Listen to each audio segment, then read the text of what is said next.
everybody. So I am obviously talking about an imposter is among us, and I'm pretty sure it's me. So I tried to come up with something really catchy for this presentation. I wanted it to blow your minds. I wanted to make sure you didn't switch to another track. But I couldn't find anything good enough. I tried and tried. So I thought maybe the best way to explain why me, why this talk, is to give you my internal monologue when I found out my proposal was accepted to talk. Feel free to laugh because I do every time I read it. So if I was chosen, there must not have been very many good candidates out there. I can't do this. Why would anybody listen to me? I don't want to listen to myself for 45 minutes. I can't even focus for that long. I can focus for maybe 15 minutes tops. I don't have any special knowledge. I can't even get over my own imposter's feelings. How can I possibly help anyone else? My imposter syndrome was causing imposter symptoms for not being enough of an imposter to talk about the imposter phenomenon. Yes, I had a lot of fun writing that sentence, but it's true. I guess that's how I just go about my life, is I always think these thoughts and just kind of keep moving through them. And maybe that's familiar to you, but maybe it's not. Maybe you're surprised anybody can think this way. Or you're my boss or coworkers listening to this and wondering, have I always been this neurotic? The short answer is yes. The long answer is I did warn you not to come. So this is my try to help identify what is causing these feelings for both me and everybody else. Maybe to how to make changes to my environment, my personal development, my emotional well-being, and things that can help other people as well. So I do have one quick thing I have to do though. Last year, I was in a talk called How to Get on the Stage and What to Do When You Get There by Mark Smith. And I listened to it and I was so in awe, and I so wanted to join up and do exactly what he said, but I kind of thought, I'm not smart enough to contribute here. There's nothing I can give you guys. And I figured, well, what better way to prove that you can beat your own mind than presenting at the very place you believe you don't belong. So thanks, Mark Smith, if you ever watch this. So let's identify it.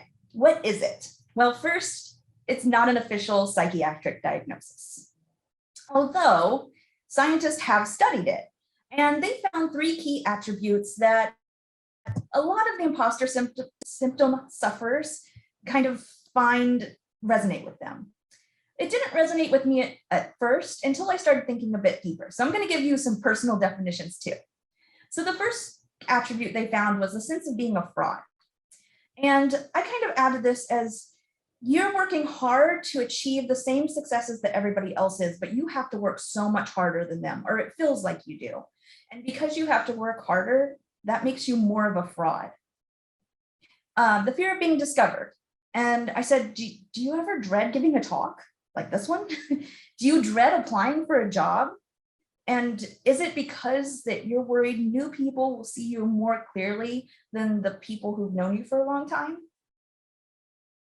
And then the difficulty of internalizing success and sustaining that feeling of being successful. And a lot of the times for me, this comes up as feeling that I was just lucky, that I managed to be in the right place at the right time, and that's how I became successful, which isn't true. Well, if you feel this way, or if you know someone who might, you're not alone. Research has shown that probably 70% of individuals will experience the imposter phenomenon in their lifetime, which reminds me, imposter syndrome is kind of a misnomer. It always implies that the fault is with the person, it's with the individual, but that's not the whole story. Researchers started to use the term imposter phenomenon. And yes, sometimes it's based on personalities, or personality types can have more of a chance of being an imposter, but it's also based on context, your social structure, the culture you're in, your gender, your sexuality, and your environment. All of those create conditions that allow imposter phenomenon to take root and grow. So let's look at some of the demographics. Well, women are kind of the obvious answer, both because I am one, but also because that was actually what the first study of imposter syndrome was done on. It was done exclusively on women. And they found that women tend to have a lot of issues with negative stereotyping. And I'm kind of putting two categories in one because I'm putting women and minorities in the same group, because both of those groups happen to have a lot of negative stereotyping or stereotyping in general. So for women, think about women in leadership. A lot of the times leadership qualities are seen as male driven, being very aggressive, being very on it. But women have a tendency to maybe be more, they help more. They want to bring people in, they want to do discussions. And that's not a typical leadership role. And so women in the leadership roles often feel imposter syndrome because they don't have those types, and everybody looking at them wants them to portray that stereotype. And same thing with women in tech. There are so many people that are in tech that, unfortunately, the majority of it is all men. When women are in tech, we seem to have a interesting issue with people either thinking that we're kind of like a daisy and a bunch of roses. We're kind of just stick out, unfortunately. And that can cause a lot of negative stereotyping internally. And the same thing I said with minorities. Of course, we all know that minorities are horribly stereotyped in media and society in general. However, I was looking up some of the stats, and I was interested to find that one study on minority students found that when they were accepted to a university, they felt it was majority because of luck, not because of everything that they did. That's how deep those stereotypes change how imposter syndrome affects you. In fact, there's also a higher percentage of people who suffer from imposter syndrome have also been previously discriminated against, which I found pretty interesting. So why does this happen? It's the lack of representation, a lack of role models, lower compensation even. It causes you to doubt the validity of your existence in those professions and environments. But that is definitely not the case. Other people suffer from imposter syndrome too. Maybe someone with education background. So I found that sometimes, and especially some of the research shows that higher education, when you've attained you're graduated and now you're onto your real job, there's no social structure anymore. There's no athletics, there's no game days, there's no parties. So you have to make your own social structure. And of course, there's also no instant feedback. You don't get a grade on a project that you worked really hard on. You get, okay, good, great, here's the next project. That internal validation has to come from you. And when the external validation is what you've been relying on, that can cause imposter syndrome. And then of course, there's also the reverse of that, where people who have no education, who are in a highly technical field, they're maybe really, really great at what they do, but they may see themselves as not as good as someone with that higher education. Now, granted, there are also other things that can affect it. I mentioned gender. So people on the LGBTQ+ spectrum, they have their own kind of issues and insecurities in their own community and without. Especially maybe late to life people who are in the LGBTQ+, they might not feel as involved in them. Actually, I was really surprised when I was searching some of the research and I added LGBTQ+ in there because, I felt like that would be a place where you might have imposter syndrome. And so many people were having imposter syndrome about being in that community. Like they didn't believe they were enough of a LGBTQ+ person to be in that community. And I thought that was really sad, that we can't be all inclusive. Well, hopefully, and I'm betting that some of you who have these kind of feelings probably could pinpoint something specific that either maybe originated your imposter syndrome or maybe worsened it. And so I wanted to share mine to give you an idea of maybe if you don't have these symptoms, what might cause them. So I was in a job as a systems analyst for 4 years, systems analyst and web developer. And I had a new boss come in, and he brought everybody in to talk to him and talked a lot with the males in my office. And within a month, he brought me in and said I wasn't qualified to do my job because I didn't have an education background in it, and that I could take a lesser position or move to a different department. And I didn't have any other options. I ended up moving to a different department and I was much happier for it. But I still think back to that time and it still really bugs me.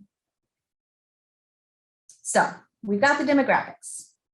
Let's talk about identity. So I told you that there were some personality types that maybe were a little more stereotyping of imposters than others. So I have the Encanto characters here with me to help me out on kind of defining them. The first one is high achievers. 25 to 30% of high achievers usually have imposter phenomenon, at least according to some of the researchers that I read. It's just because they're always trying to achieve something, and if they don't get to that achievement, then they're failures. And then of course we have the perfectionist.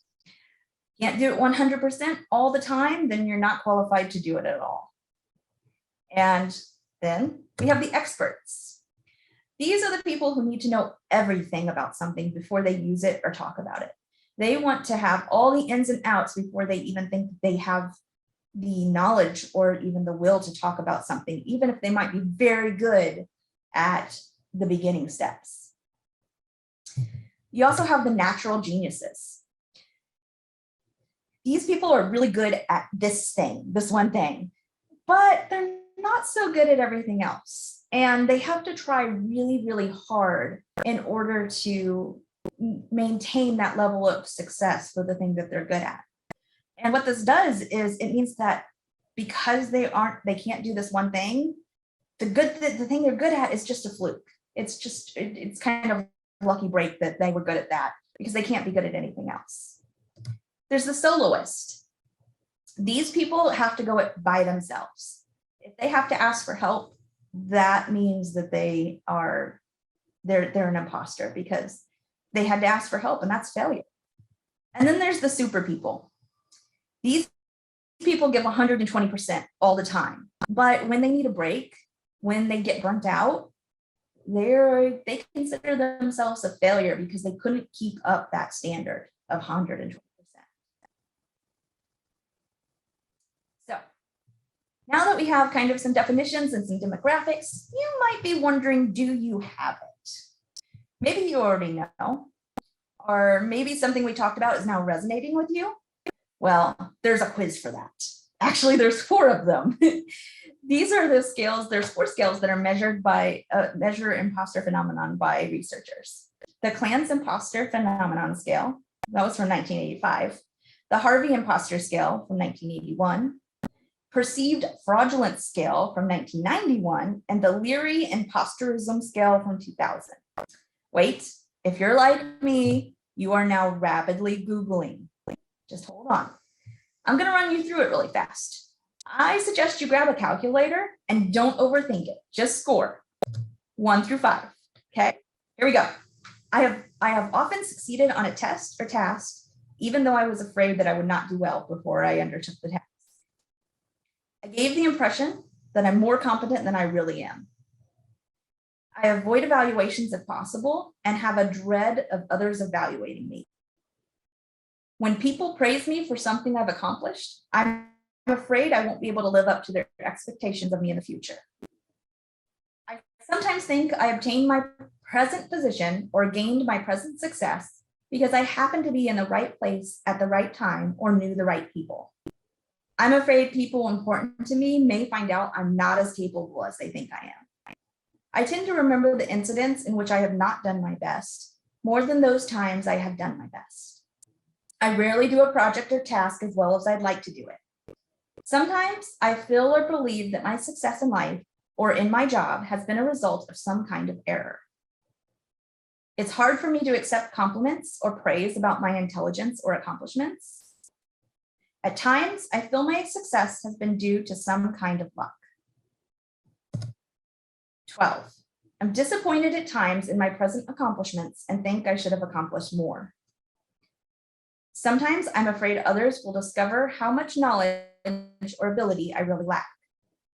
I'm often afraid that I may fail at a new assignment or undertaking, even though I generally do well at what I attempt.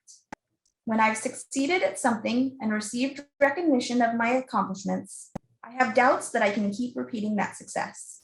If I receive a great deal of praise and recognition for something I've accomplished, I tend to discount the importance of what I've done. I often compare my ability to those around me and think they are more intelligent than I am. I often worry about not succeeding with a project or examination, even though others around me have considerable confidence that I will do well. If I'm going to receive a promotion or gain recognition of some kind, I hesitate to tell others until it is an accomplished fact. I feel bad and discouraged if I'm not the best, or at least very special, in situations that involve achievement. So hopefully you had time to score all those. I should mention this all belongs to Clance, and if you didn't, you can take the test right up there with that PDF. But add it up really quick. So if you got 40 or less, you probably have only a few IP experiences. 41 to 60 is moderate, 61 to 80 is frequently, and 80 plus is often intensity. So the higher the score, the more frequently and serious the imposter phenomenon interferes in a person's life. In case you were wondering, my score was 88. So we have all that. We know if we are or aren't, and maybe we know some people who are as well. So let's find some tools to get us some help. So are there ways we can identify imposter phenomenon in others and ourselves? Well, yes, there is. When you're addressing other stuffers, the things you can look for are things like a shift in behavior. Maybe they got a promotion and now they seem to be a megalomaniac. They're just doing it all themselves. They don't delegate. They're not helpful. That could be a sign of imposter syndrome. People who openly express their fear of incompetence. Sometimes this is in self-depreciating language, like, oh no, I didn't do that great of a job. You might want to take a deeper look. And then of course, there's the opposite too. There's high performers. There's people who are really good at what they do who avoid high exposure jobs, high exposure projects. They don't want to volunteer, even though you know they're capable, talented, and ambitious. Are there people who you know that appear uncomfortable with praise, that maybe push away compliments? Or maybe when you've talked to them, they've seen their success as a fluke. Maybe they compare themselves unfavorably to other people, or they appear skeptical when they're trying something new. These feelings may present as fatigued, dissatisfied, anxious, depressed. They appear to lack motivation, or maybe they're super on it. They're pedaling so hard to prove that they are the best. So you want to evaluate your team dynamics for these imposter growth conditions. Try to think about, is there someone you know that might have this? And also think about what their environment is like, what their culture is like. Is there only one type of a gender on a team of the opposite gender? Do you have a diversity of race in your team? Is there only one out LGBTQ plus member? Is there someone who has a disability? Self-taught versus academic? All of these things can resonate and hurt the individual as they try to get away from their imposter syndrome. And there's stuff that you can do to help them with that. And now, do I want you to go to your coworkers and say, so you're gay, right? Do you have like imposter syndrome? A, that is a quick way to get yourself straight to the HR. But B, if they don't have imposter syndrome now, then they do now. So don't do that, but rather focus on if you can see where an issue might be and make sure you aren't contributing to the stereotypes that cause that issue. Look at the company, evaluate and educate about conscious and unconscious bias. Maybe assess and challenge the diversity or lack thereof in senior roles or in the company in general. Assess your assess your organization's performance, their average time to promotion.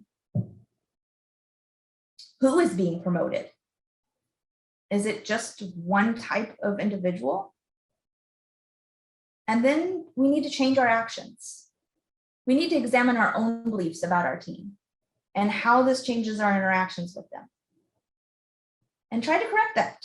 Correct those stereotypes as you can.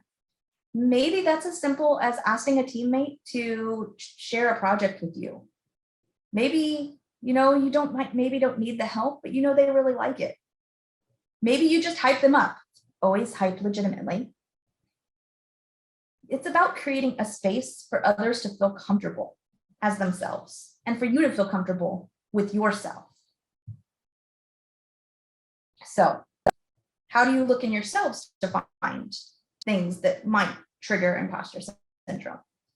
Well, often imposter phenomenon attributes failure or negative feedback to a lack in you. So a lack in the sufferer, a lack of potential, a lack of intelligence.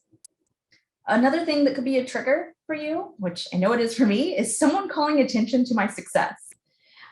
Or if I have succeeded for a long, long time and then suddenly I failed on this thing that I do every month. It drives me crazy. Maybe another trigger for you might be that you think that when people have a belief in you that you can do well, that it's overinflated. So these behaviors and patterns can cause a lot of issues down the line. I mean, as this imposter phenomenon starts working on you, or you start feeling more and more of these symptoms, you start to alienate yourself. It becomes really hard to connect to your peers because you want to protect yourself from what their censor is, how they are seeing you. You start to doubt your ability. You start to be afraid of failure.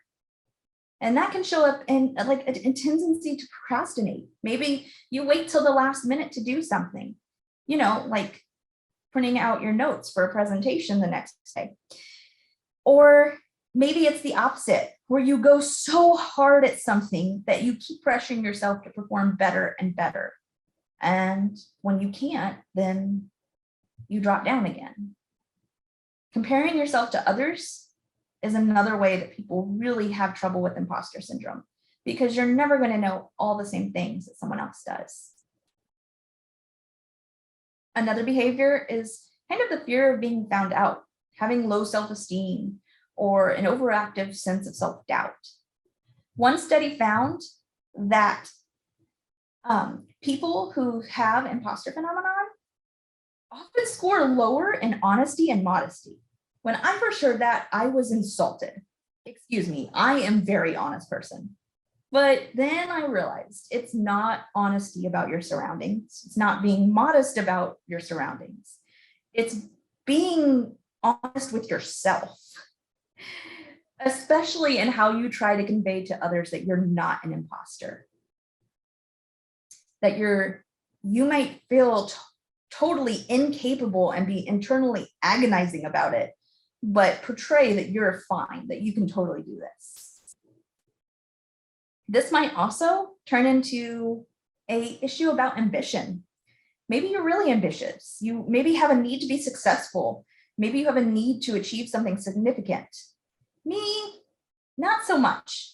I thought about this a little bit because I didn't really feel this resonate with me until I realized I don't care about raises and bonuses. They're really nice, but again, goes back to I don't feel like I earned them.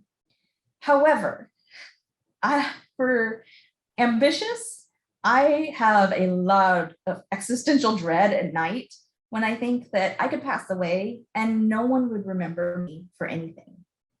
And that scares me. So maybe your ambitious is not so much as in achievements like that, but just to be remembered and not being able to be remembered. So another one, especially for me, is the need for sympathy. I place a huge value on being liked by others, sometimes at the cost of my own mental and physical health. Once, I spent 2 years trying to get a coworker to like me. She hated me.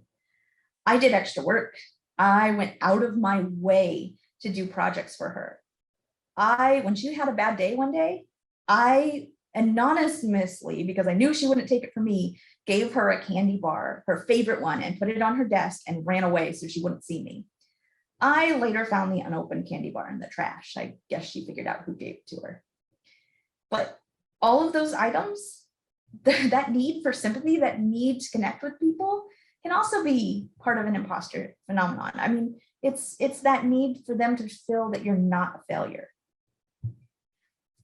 So you need to also, so we know kind of our dynamics, we know some of our triggers, but where did you learn those triggers?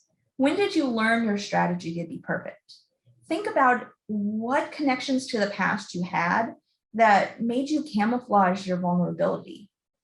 Maybe hide how you feel emotionally so you can survive. What caused that, this discord between who you are as a person and who you are portraying?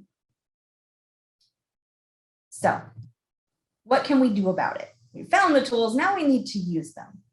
Well, the first one's not easy, but don't be silent. Say what you're feeling. Tell someone you're having trouble.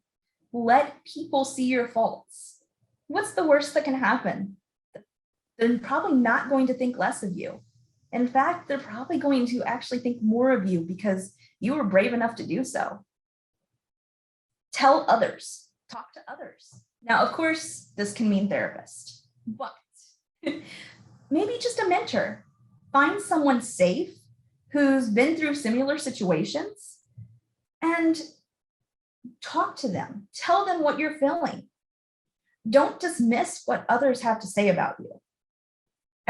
If you're anything like me, I keep seeking kudos from people, but then I dismiss them when it's actually given to me. So if that's you, if you had a friend who achieved the same, what would you say to them? I found this tweet from Ariel Lopez. It's from 2020, but she pretty much says someone congratulated her and she started to deflect until they said, I'm going to give you these flowers. You can water them or not. And what I wanted you to take away from this is if someone says something nice about you, water them, water that, grow that. Don't say, no, it was just luck. No, they are legitimately saying that you did a good job, that they appreciate you. You don't want to throw that back. You want to make sure that's growing. Another thing you can do is talk to someone outside of your field. So this is a little bit like mentors, but mentors, you want probably someone who's in your field, who has been through some of the same experiences you have. However, someone outside of your field, people who don't know the terminology, I love watching them be amazed at my accomplishments, things that I didn't think were worth anything. Someone outside your field looking in, they get to watch and see your growth from a completely new set of eyes. Eyes that don't see, oh, you just became a web developer, that's great. Oh, you're a web developer, you work on websites, that is so cool. Sometimes talking to these other people and maybe even helping them figure out some part of my job that they need and watching how excited they become always makes me feel great as a person. It makes me feel like I'm not a fraud, that I can do something that they can't. Another thing you can do is make sure you're separating your feelings from the facts. So there are times when all of us can feel like a fraud and probably should, and times where we all have failed and we should feel and acknowledge that failure. But the thing is, just because you failed doesn't mean that you are a failure. Just because you feel like a fraud doesn't mean you are a fraud. The difference there is that it's what you're feeling. But the facts are that you still fit into the group that you're in, or you wouldn't be there. You're still doing what you need to do, what your projects do. You're still getting stuff done, even if there's a failure in there. But also recognize when those feelings might be a response of the environment and not an internal lack. Are you feeling like a fraud because you're in a room full of really smart people, but you were invited to that room? No one is perfect. You got to learn that failure is healthy. You would have never learned to read or maybe walk or maybe talk without failing at one point in your life. Recognize that and recognize your expertise on the stuff that you know. Everyone has something they know that others do not. For instance, I can make a hand towel look like a cooked turkey. You might be able to too, but probably doubtful that you do. And I'm sure there's stuff that you know that I don't. Maybe something really, really Python-y and really intricate that I'm just not good at. You know that. So own it. Own what you know. Another thing you can do is change your internal narrative. Instead of saying, as I did in the beginning, everyone is so smart here, I don't belong. No, everyone here is so smart, I can learn so much from them. Just that little change changes it from being a negative to a more positive reason to be there. And then one of the things that I found when I was actually writing this speech is diatribe that person in your head that said that you weren't good enough. The old boss from before. During writing this, I realized, I'm sorry, I was a good systems analyst. I might not have had the education, but I was good at what I did. And the only reason that I failed was because I wasn't given the same tools to succeed that everyone else was. In this case, that might have meant gender, but it could also mean the same tools as in the same access.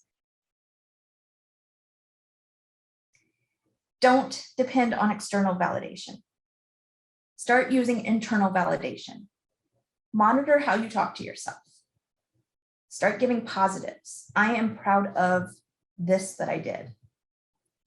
Now, if you're anything like me, this is great, perfect, fine, awesome.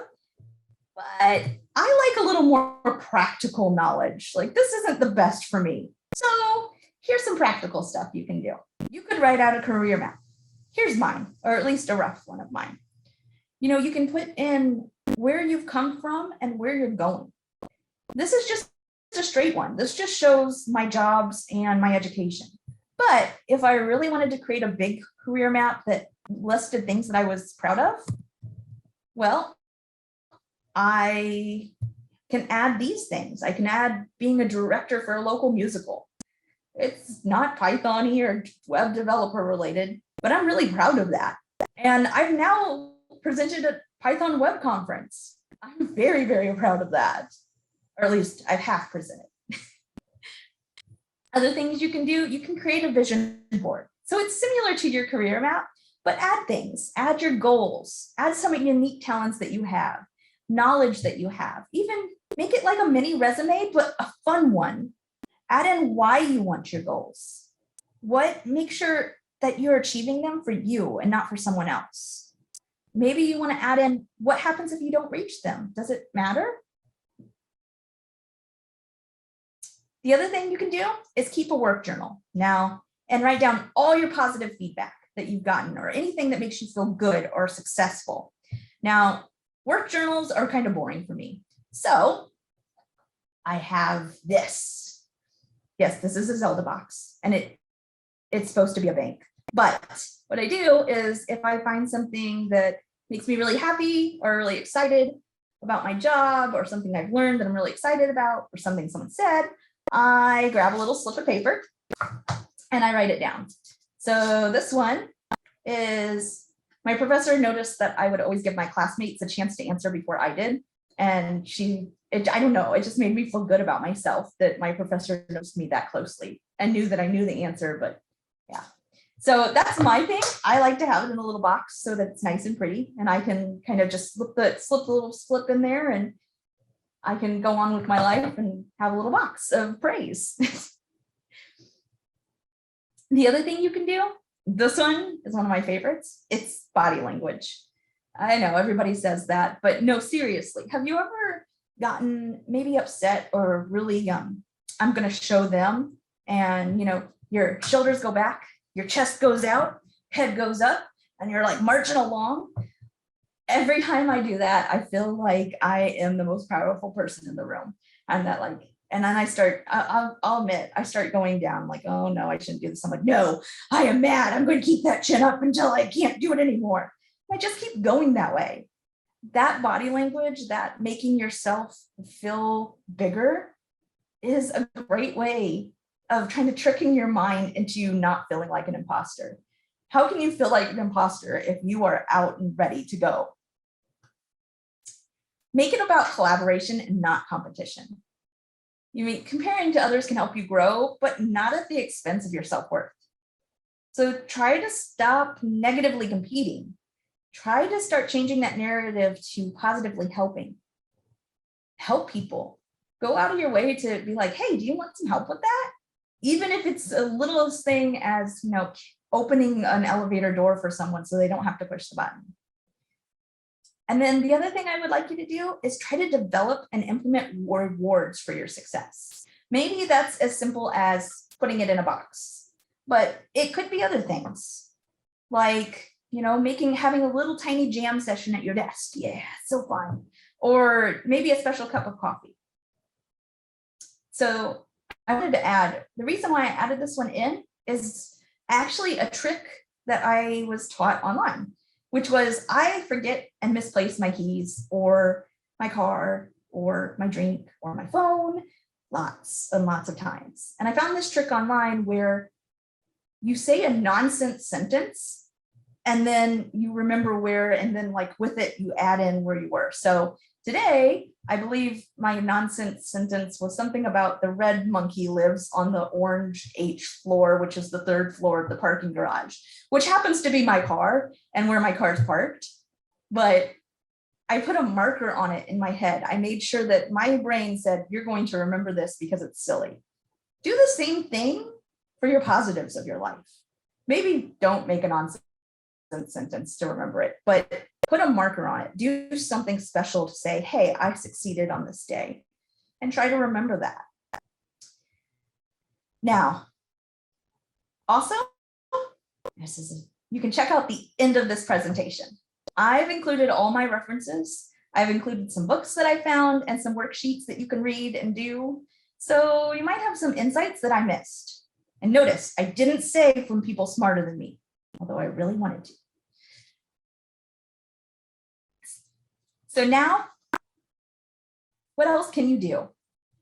Well, get feedback from people. Start doing surveys. Look at demographic data for the people that are in your environment or in your company.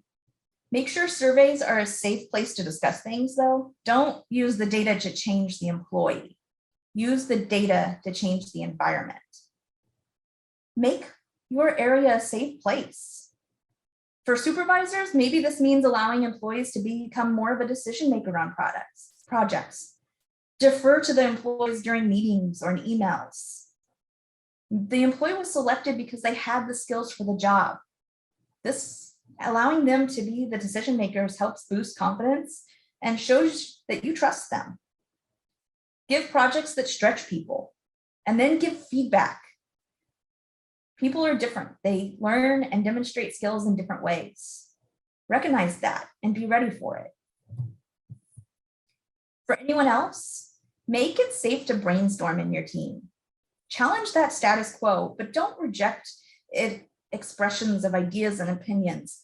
Even if they might not make sense to you, try to see where that person's coming from. Make it about progress, not perfection. You don't want it to be all about what project they completed. It's where did I come from? I came from an English major background, and I now work in a tech field. I don't have the education for this, but the progress that I did through my education and through my jobs have made me into the person I am today. Talk about your mistakes. Don't sweep them under the rug. You want to be safe to be vulnerable with each other, to be able to make mistakes and not feel like you're going to be reminded of it. It's invaluable to creating successful team dynamics. I always tell people that you can't do worse than my first presentation, in which I passed out, literally. Have each other's backs. Make sure that if you have a situation where you did the right thing, that you stand by that person or stand by you. You know, I've had lots of bosses. Two of them where I did the right thing. One of them, the big boss said to change it. One of them made me change it. The other one went with me to the big boss and explained the idea behind it. They were both good people, but only one of them was a good boss. Praise someone for doing a good job. Make sure that if you have to address a negative, give two positives with that negative. Reward attempts for people to stretch themselves, even if the attempt ultimately failed. I'm proud of you for trying. You've gotten so far. So why is this important? Well, imposter syndrome hinders professional and team performance. It makes a very conscientious employee feel burnt out after a while. You don't want to, when addressing it, you don't want to attack the individual. You want to see the problem with the whole situation, not just with the person. The golden rule here applies, but let's tweak it a little bit. Treat others and yourself as you want to be treated. I have no magic button, but what I can do, and now you can do, is to try and educate others, tackle stereotypes, and advocate for equal treatment instead of fighting the symptoms. Try to prevent others from experiencing them. This was my attempt to do so. I want to end with a story from one of my favorite writers, and I think you'll appreciate it. It's this. I was standing at the back of the hall with the musical entertainment happened, and I started talking to a very nice, polite, elderly gentleman about several things, including our shared first name. And then he pointed to the hall of people and said words to the effect of, I just look at all these people and I think, what the heck am I doing here? They've made amazing things. I just went where I was sent. And I said, yes, but you were the first man on the moon, and I think that counts for something. And I felt a bit better, because if Neil Armstrong felt like an imposter, maybe everyone did. Maybe there weren't any grown-ups, only people who had worked hard, who had also gotten lucky and were slightly out of their depth.